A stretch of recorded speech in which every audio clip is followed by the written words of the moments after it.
Good evening ৰাইজ। আজি সন্ধিয়া ওলাই গৈছিলোঁ, আচলতে বিশালত গৈছিলোঁ। মই সৰু সুৰা কেইটামান বস্তু কিনিব লগা হৈ আছিলে।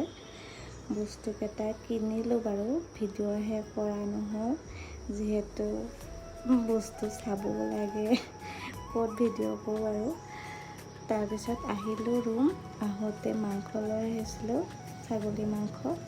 মই বনাবলৈ আৰম্ভ কৰিলোঁ, যিহেতু টাইমো হৈছে, মাংস সিজাওঁতেওতো টাইম লাগিব। মই বনোৱাত লাগিলোঁ। বনাওঁতে আৰু কি কৈ থাকিম, চবেই বনাব জানেই আৰু মই ইমান এক্সপাৰ্ট নহয়, শিকিহে আছোঁ লাহে লাহে। মোৰ মাংস ৰেডি হ'ল। মাংসৰ লগত খাবলৈ বনাইছিলোঁ জিৰা ৰাইচ। ৰাতি ইমানেই আৰু আজি চিম্পুলকৈ। তেতিয়াহ'লে আজিলৈ আহিছোঁ, বাই।